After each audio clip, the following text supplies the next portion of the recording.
Okay, kiddos, this is our rational functions test review.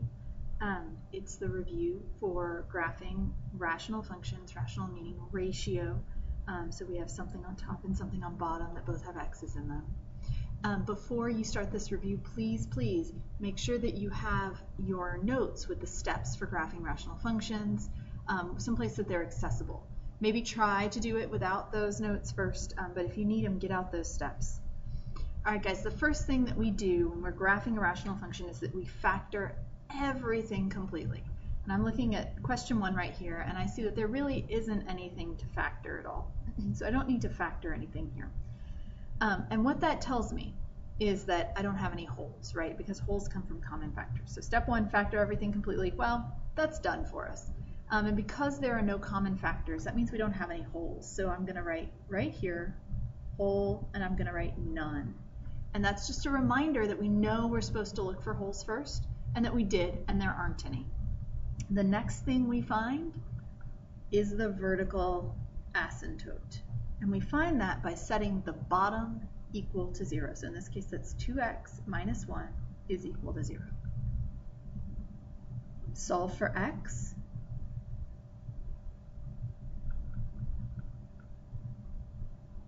Get x is equal to 1/2. A vertical asymptote is a vertical line. So this is the equation of that line. X equals 1/2. The next thing we do is we find our horizontal asymptote. And we find the horizontal asymptote by comparing the degree of the top to the degree of the bottom. So on the top of this function I have a 3x, and on the bottom I have a 2x. Those two things have the same degree. The degree of the top is 1, because that x has an exponent of 1. And the degree of the bottom is also 1. Those are both x to the first power. When the degrees are the same, our horizontal asymptote is a ratio of the coefficients. So in this case, our horizontal asymptote is y equals coefficient of the top, which is 3, over the coefficient of the bottom, which is 2. Because the degrees are the same, my horizontal asymptote is a ratio of the coefficients. So this is my horizontal asymptote right here. All right, the next thing we're going to find is the x-intercept. And we find the x-intercept by setting the top equal to 0. So 3x plus 1 is equal to 0. And we solve for x.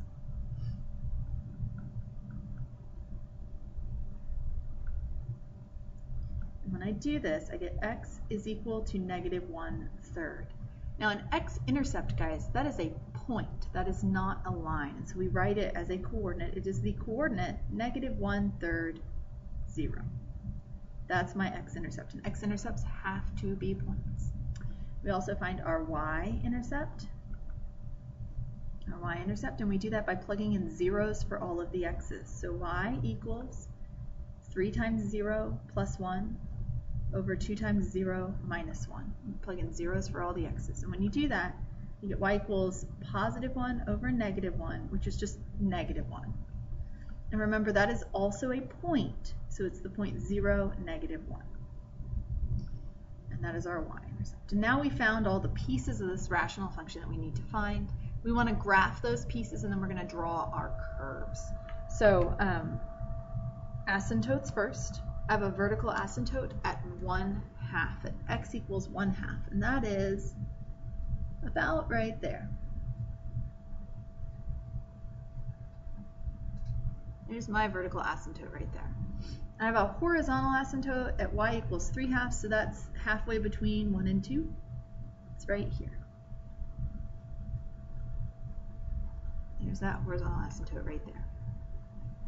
I have an x-intercept at -1/3, so that's pretty close to 0. It's right here. And I have a y-intercept at -1, so right here. And we're getting pretty close to that asymptote, but we're not going to cross that asymptote. We're pretty close, but we're not going to cross. And so I'm using this asymptote up here as a guide, and I come down through that -1/3, go down through -1, and again, I'm not going to cross that dashed line I put in there. Get close, but do not cross. Okay, we'll zoom in a little bit so you guys can see. So see how right here, guys, we are very close to this asymptote, but we do not cross it. All right. Now, my experience with rational functions tells me that the other curve for this rational function is going to be here. It's going to be here. But you know, we can confirm that, and we can confirm that using a calculator. And so if I plug this function, 3x plus 1 divided by 2x minus 1, into the calculator, I can look at the graph and just confirm that the other curve is up here in the top right. And so here's that function. And you can't see the asymptotes on here, but we can kind of, like, there's our horizontal asymptote goes across there, and our vertical asymptote comes down here between 0 and 1. And there's my second curve right there in the top right, like I thought it would be. So we'll go ahead and graph that right here. And again, you use those asymptotes as your guides. Use those asymptotes as your guides. Okay. The last thing we need to do for this is we need to identify domain and range. And so domain, remember, both of them start at negative infinity, and they break for holes and asymptotes. This one does not have any holes, but we do have a vertical asymptote at 1/2. So negative infinity to 1/2, and then 1/2 to infinity. That's my domain. And here the range is negative infinity to 3/2 and 3/2 to infinity, because that's our horizontal asymptote right there. So this is our vertical asymptote that we can see in that domain. And this is our horizontal asymptote, which we can see in the range. All right, guys, moving on to question 2. Moving on to question 2.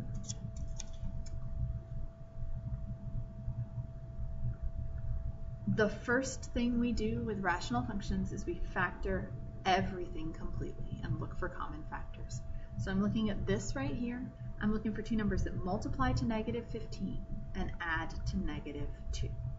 And those two numbers are negative 5 and positive 3. So this factors to x plus 3 and x minus 5. And on the bottom, I'm looking for two numbers that multiply to 21 and add to 10. And those two numbers are 3 and 7. So this is x plus 3 and x plus 7. If you look at this, you notice that we have a common factor, this x plus 3. And so what we do is we cross that out and we write our simplified function,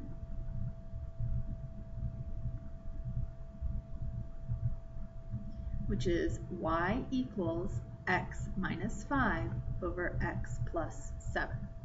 That's my simplified function. And that's what I'm going to use from here on out to identify pieces of this rational function. But I do need to acknowledge that the x plus 3 was there. That x plus 3 that we canceled out, that tells us about our hole. So we have a hole here.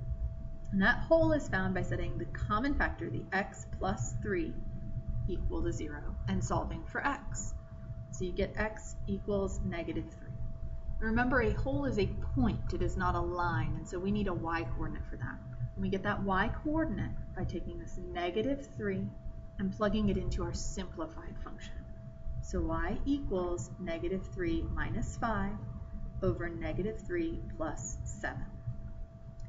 And that is negative 8 over positive 4. And that's a nice pretty number, it's negative 2. So our hole here is at negative 3, negative 2. And it's a coordinate. That's our hole. Remember, we're coming back to the simplified function for everything we need. So vertical asymptote. Vertical asymptote. You find your vertical asymptote by setting your bottom equal to 0. So x plus 7 is equal to 0. My vertical asymptote says x equals negative 7. Vertical asymptote is a vertical line, so we leave it as x equals. Horizontal asymptote. Remember, you find that by comparing the degree of the top to the degree of the bottom. My degree here is 1. There is only one x there. My degree here is 1. There's only one x there. So I have, again, the same degrees on the top and the bottom. And that means my horizontal asymptote is going to be a ratio of the coefficients on the top and the bottom. So up here my coefficient is 1, there is 1x, and here it's 1 as well. So my horizontal asymptote is 1 over 1. And remember that these numbers here in your horizontal asymptote, they come from the coefficient. They do not come from the degree. And so it is a coincidence that my degrees are both 1 and my coefficients are both 1. That is not how it always is. Remember that with question 1, our horizontal asymptote was 3/2 because the coefficients on question 1 were 3x and 2x. All right, so my horizontal asymptote is 1, right there. All right, then we find our x-intercept, and we find that by setting our top equal to 0. So we get x equals 5, and remember that this is a point, so we write it as a point and not as a line, so it's 5, 0. And then your y-intercept, and you find that by plugging in 0 for all x's, and again we're using the simplified function, so it's y equals 0 minus 5 over 0 plus 7, which is negative 5 over 7.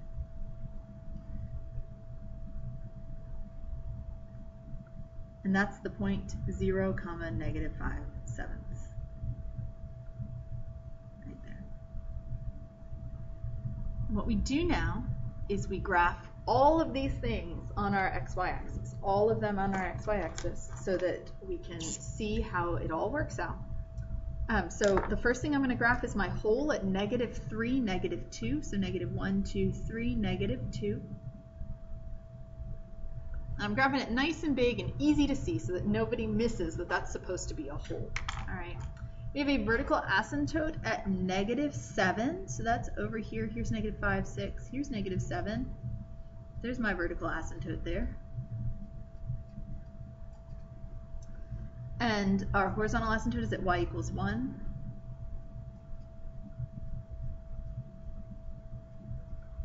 Like that.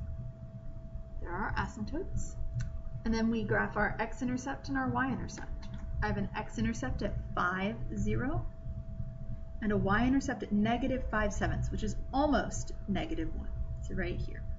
And so this curve, it looks like this curve does this. There we go. That's the bottom curve. Now, the other curve for this function, I think, is going to be here. But if we want to confirm, we can do that. We can do that by plugging it into y equals on the calculator and graphing the function. And when we graph it on the calculator, you can see here's that bottom curve that you see, and here's the top one. Now notice that the hole is not there. That's because it's not easy to see those holes on the calculator. That's why we've got to do the math to support them, okay? All right, and so my other curve is in the top left. I'm going to draw it in the top left. There we go.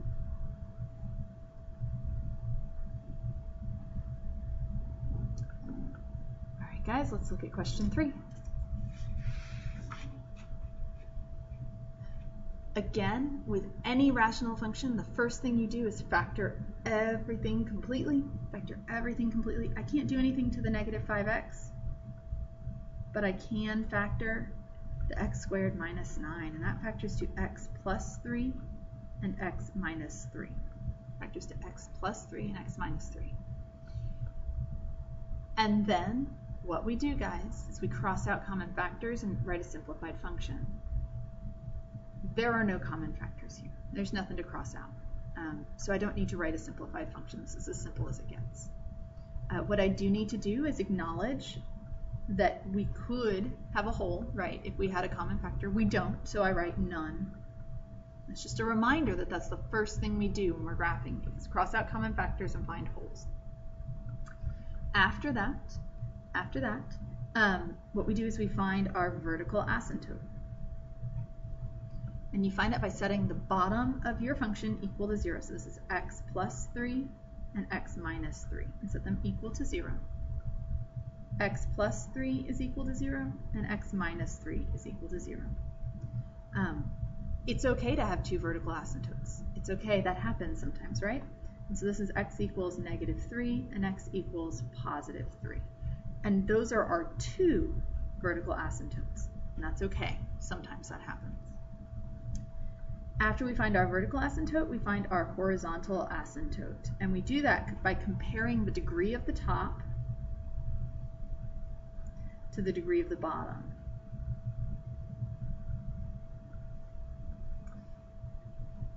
So looking back up here, the degree of the top is 1 because there's just a negative 5x. But the degree of the bottom, now if you go back and look at your original function, there's an x squared there. That means this is the second degree. But if you look at this simplified version, you can also tell that it's got a degree of 2 because it has 2 factors. So that means it's got a degree of 2. There are 1, 2 x's here. That's a degree of 2. Your bottom is bigger. Your bottom's bigger.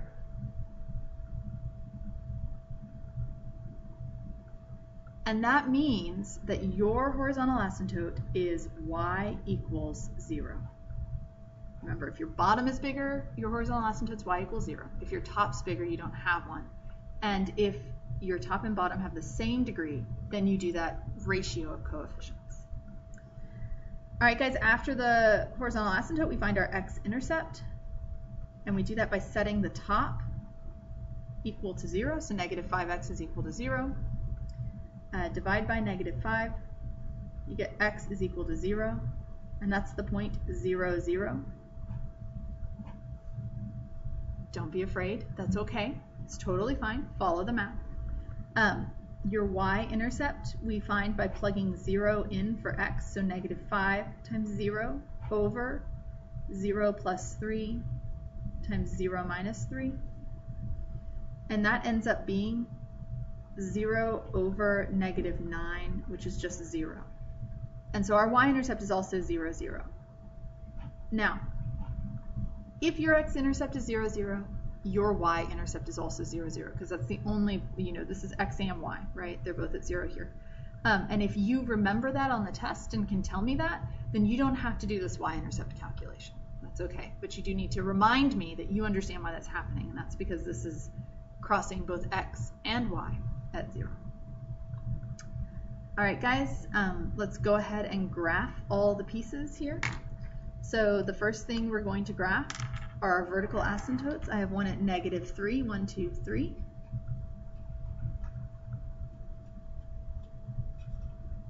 And I have one at positive 3.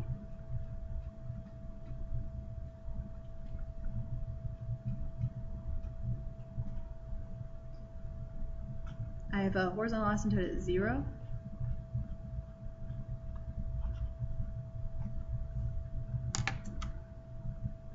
Okay, and if you are having issues because there's a horizontal asymptote at 0 and we also have an x and y intercept, that's okay. Remember that horizontal asymptotes are the graph's behavior out at the ends, and in the middle they can do sort of different things.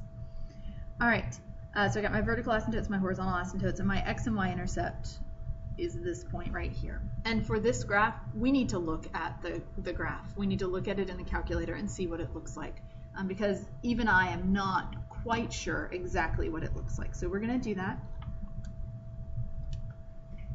Get my graph, guys. Here it is. We're graphing right here. Oh, that's a fun one. Isn't that fabulous, guys? So we have a curve in the top left, we've got this cubic looking thing in the middle, and then a curve in the bottom right. That is awesome. Okay, so that's what our graph looks like. We're going to go ahead and graph those 3 curves, right? Top left, bottom right, and then this pretty cubic in the middle. Okay, so here we go. Now remember that you don't want to cross those asymptotes, guys. You don't want to cross it unless you are specifically told to do so. Do not cross the asymptotes. So get close to them, but don't pull your graph over the asymptote or else you'll be in trouble. That's wrong. All right, and then here's this lovely cubic in the middle. Super fun. Look how great that is. All right, let's talk about domain and range, which I forgot to do for number 2, so we'll go back afterwards. But let's talk about domain and range here. Domain, remember, domain stops for holes and vertical asymptotes. I don't have any holes here, but I do have vertical asymptotes. So my domain is negative infinity to negative 3, negative 3 to 3, and then 3 to infinity. And these are my vertical asymptotes, right? They're right here, negative 3 and positive 3. we have 2 stops in our domain.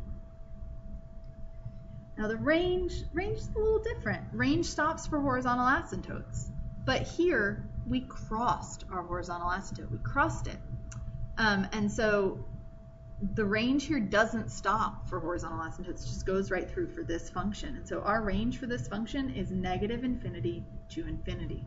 Because this piece in the middle right here, it starts at -infinity and it keeps going in the middle and just goes up to infinity. And so we don't stop there. And that's our range there.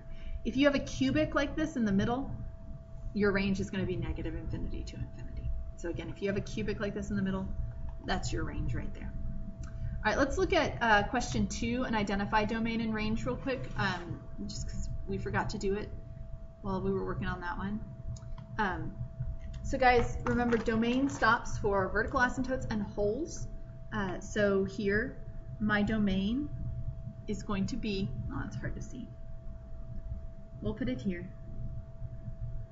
My domain is going to be -infinity, and the first thing I encounter is that vertical asymptote at -7. I'm going to start again at -7, and then the next thing I encounter is this hole at -3. So -7 to -3, and then one more piece, guys, one more piece, which is -3 to infinity. So we stop for the vertical asymptote, we stop for the hole. Vertical asymptote at -7, hole at -3, and then on to infinity. Range also stops for horizontal asymptotes and holes. I'm going to write this vertically just so that you guys can see all the pieces to it. But it also has 3 pieces. We start at -infinity. The first thing we encounter is the hole at -2. Start again at -2. The next thing I encounter is that horizontal asymptote at 1. And then start again at 1 and go to infinity. So that's my range. -infinity to the hole to the horizontal asymptote, and horizontal asymptote to infinity. All right, guys, I'm going to make a second video with the back of the review. So, pause now, try the back, and I'll see you in the second video.